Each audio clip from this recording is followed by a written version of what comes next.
মাত্র কদিন হলো অনূর্ধ্ব-20 সাফে চ্যাম্পিয়নের মুকুট মাথায় নিয়েছে বাংলাদেশ।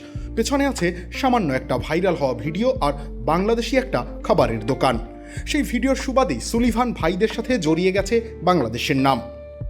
শিরোপা নির্ধারণের মঞ্চে ভারতের বিরুদ্ধে টাই ব্রেকারে রোনান সুলিভানের পানেনকার সাথে সাথেই আনন্দ উৎসব শুরু করে লাল সবুজের দল। কিন্তু কয়েক মাস পেছনে গেলে রোনানের তো বাংলাদেশের হয়ে খেলার কথাই ছিল না।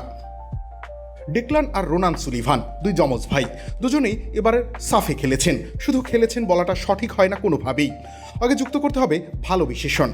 তবে বাংলাদেশের হয়ে তাদের এই খেলার যাত্রাটা একেবারে সোজা ছিল না।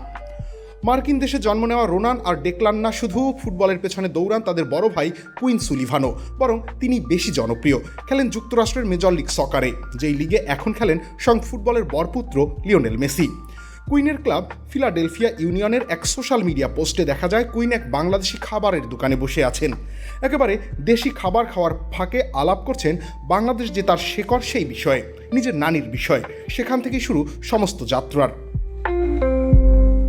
কুইনের ওই ভিডিওটি চোখে পড়ে সেভ বাংলাদেশ ফুটবল নামের ফেসবুক পেজের। সুলিভানদের নানি সুলতানা আলমের সাথে সাক্ষাৎকার নেয় তারা। সেখান থেকে পরে বাফুফের সাথে আলাপ হয় এই ফুটবলারদের। আর পরের কাহিনী তো একেবারেই গল্পের মতো। জার্মান নানা, আমেরিকান বাবা, বাংলাদেশি আমেরিকান মা, রক্তের এমন মিশ্রণের সমস্ত বেড়াজালকে পাশে রেখে সুলিভান যমজেরা এখন খেলছেন বাংলাদেশের হয়ে।